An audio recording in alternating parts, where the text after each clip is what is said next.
What's going on? It's NBA skills coach Drew Hanlen back with a brand new episode of my micro skills film breakdown series on Michael Jordan. Tonight in episode 7, I'm going to be sharing with you guys all of Michael's go-to post moves. Now, if you haven't watched episode 2 already in this series, which was all about his fadeaways, and there were a ton of them, make sure that you text me at 314-461-1862 so that you can get that episode. It's important that you watch that because we are not going to be talking about fadeaways tonight, even though that was his go-to move in the post because we already talked about it so much in episode 2. Now, we're going to start out tonight with, his no-dribble moves, basically his ability to score off the catch. You can see right here, does a little dream shake, gets baseline fadeaway. Right here, fake middle, go baseline off the glass, same thing right there. His ability to really control himself in the air was so next level. You can see right there, he steps up the line. Right here, just does a little kind of lean in and lean out. Same thing here, just gets squared up. So I just wanted you guys to see that he was so efficient. He didn't always score off the bounce. The first thing he was always looking for was, did he create enough space off the catch to just rise up, elevate over his defender, and knock it down?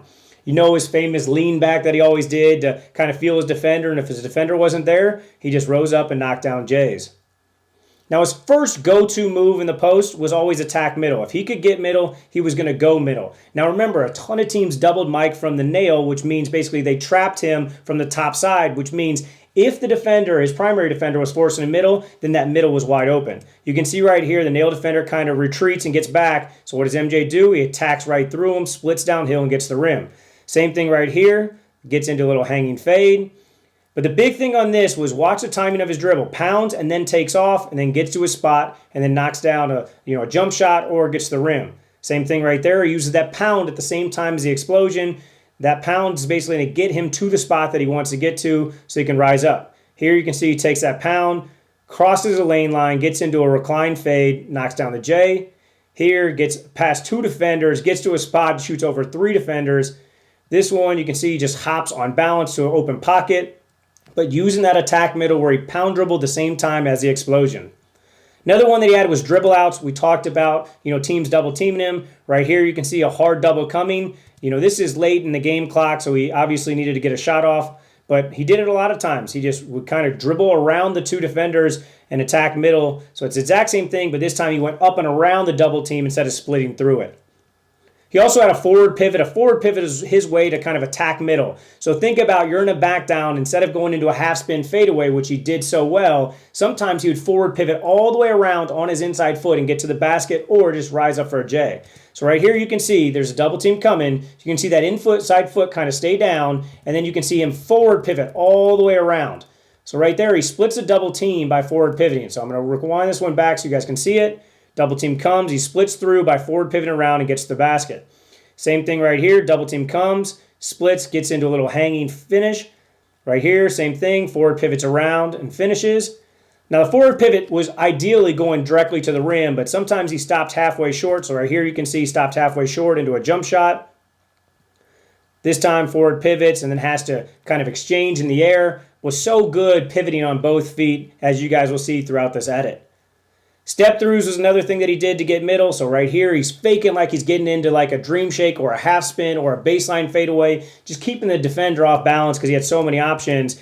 And if the defender pressed up or left a little gap, you can see this little space right there, then he was just quickly stepping from uphill to downhill.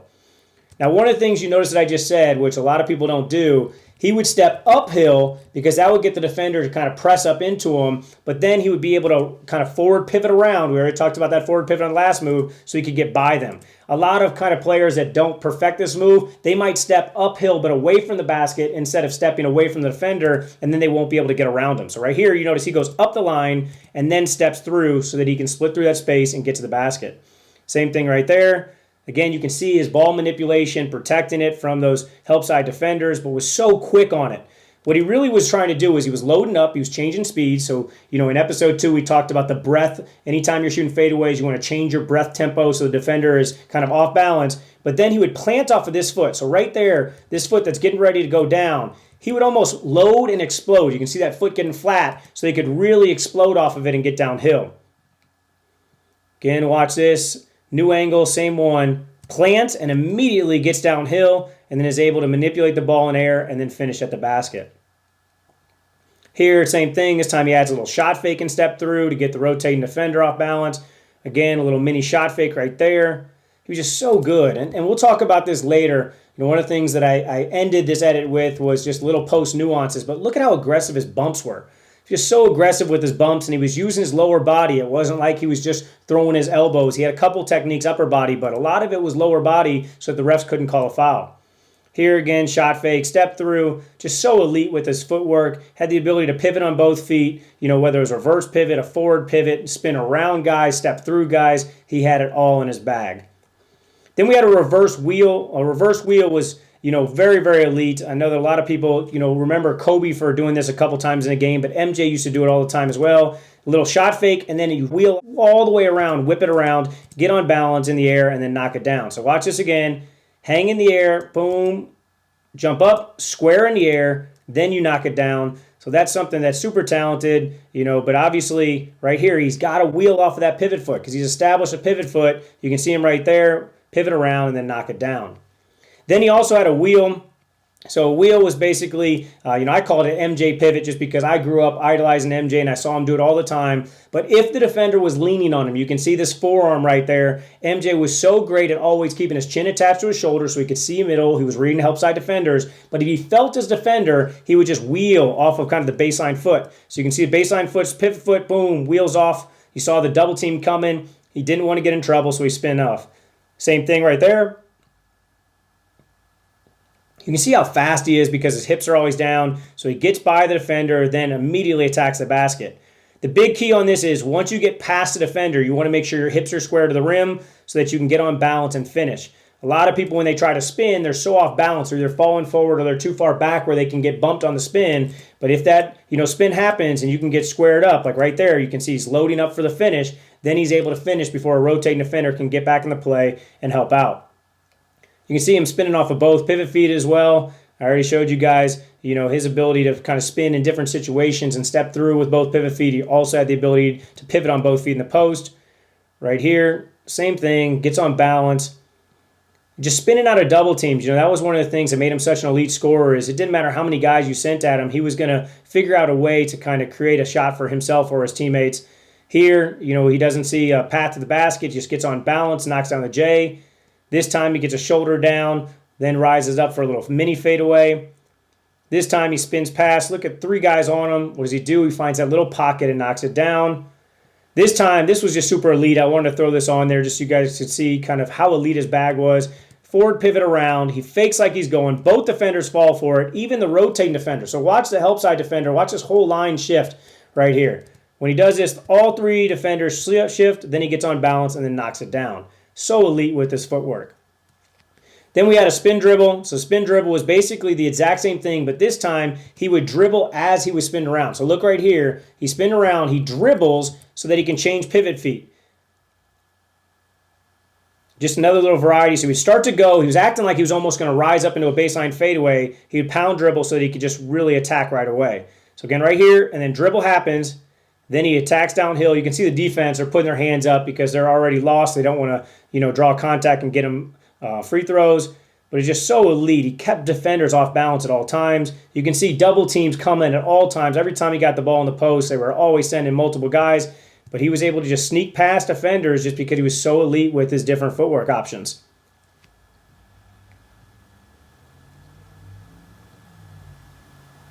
And you can see, obviously, his finishing. You guys have already seen that if you've been following all the episodes. But his ability to kind of spin on both feet, step through, do that is next level.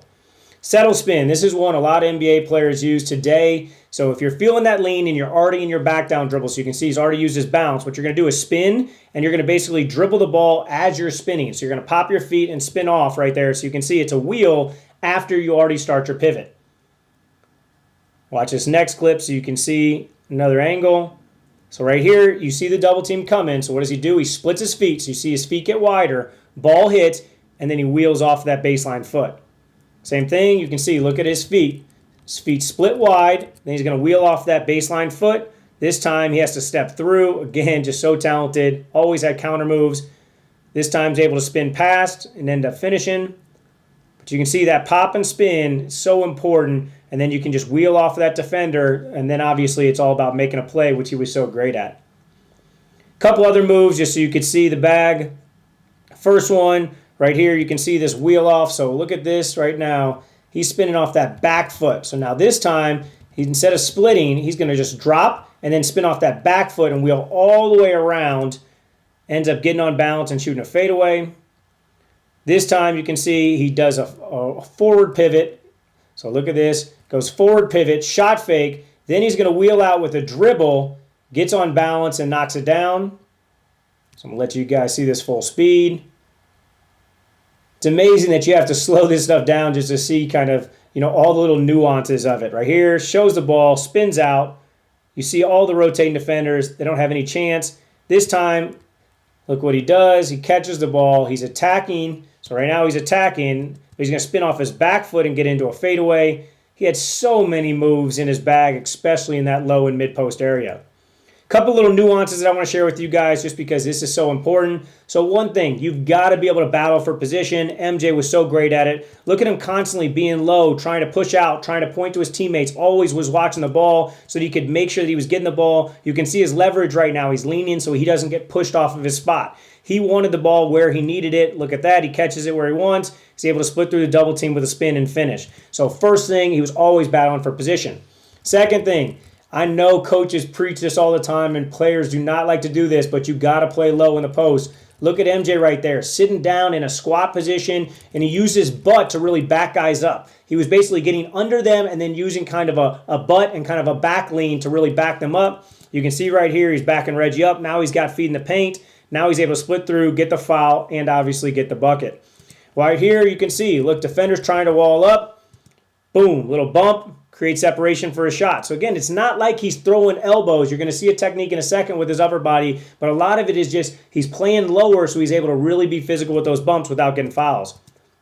Again, right here, you can see how aggressive. Look at this aggressive bump. Aggressive bump, creates space, and then knocks it down. This one is the best angle I could find so that you guys could see how he rolled back. So look at this. He kind of takes away the space of the defender, and then look at him right there. Really using kind of that kind of back and turn right here. But look at his butt. His butt goes out. He really is kind of bumping out aggressively to create separation. Now he's got enough separation. What does he do? He gets his eyes around, sees the basket early, and then obviously reclines back and gets, a bucket. This was the arm technique that I was talking about that he did a lot. So he wanted to get close with his lower body so that he could be physical and create separation. I always say get close to get open. Basically, you're trying to, take away that space the defender has so that you can kind of bump off and extend away from them so you can free up for a shot. MJ was really good at kind of using his elbows as well without kind of hooking. Look what he did right here, and he did this all the time. I got a bunch of clips for you guys. So right here, you can see he got his elbow up, so now they couldn't come within this distance right here. Because he did that, now he was protected. If they were to reach around, he would throw this arm bar up and block them. If they didn't reach around, he was able to just separate and then knock it down. Another angle, you can see, watch the defender, how he reacts. Look at that, he even looks at the ref right there. So here he comes, you can see MJ's arm go up. Look at the defender right there, he's starting to look at the ref, boom. Then MJ gets on balance and knocks it down. You can see here, same exact thing. So look at this arm right there. Elbow going up. Again, you can see it right there. He's protecting. He's blocking. That right there gives him the leverage that he needs and the space that he needs so that he can get on balance and then knock down the J. So again, all he needed was a little bit of separation because then he was able to rise up over guys. But a lot of times use that arm and elbow to create that separation or use his lower body to get under and then kind of bump physically to get defenders off. Another thing that he did was he changed levels, which means he didn't just go straight back downs. A lot of times he'd go up, down, back downs, which meant he was changing his angle so defenders couldn't lean on him. Watch right here how he goes from up to down, up to down. So look at this. He drops down. Look at the defender. He slides off. Then he goes up. Then he comes back down. The defender is never able to lean. So a lot of post players, what they do is they catch the ball and they just start backing down in a straight line. MJ was one of the first people I've ever seen do it, but now a lot of talented NBA players do it where they change levels so that the defenders can't lean on you. So if you're a skinny guy and you want to post up kind of somebody you might be taller than but not stronger than, you got to change levels with the dribble. Show you a couple more examples of that. So here he is, double team comes, and watch what he does. He pulls away from the double team, so he drops down. What does that do? That makes it a hard kind of read for this double defender. If the doubling defender stays, Look, he's got a wide open shooter kind of at the slot area. If the double team defender retreats, which happens most of the time because he thinks, man, this is too long of a closeout if MJ kicked it out, then what happens is he can play one-on-one. Now, this is just an elite shot, but that's what he did. He got himself in a one-on-one situation. Here, 3 defenders, what does he do? Watch this, he sinks down. When he sinks down, now the nail defender, the dig defender is helping out, but they have to kind of make a decision. Do we double and give an easy kick out, or do we stay home? This time he stays home. Now MJ gets a one-on-one. He can recline back and knock down the fadeaway. Here's another clip. Him in his Washington days, same thing. Look, 3 eyes on him, 3 bodies on him. What does he do? He sinks down. You can see both defenders that are in the help side are dropping. They're coming. So what does he do? He spins off and then knocks it down.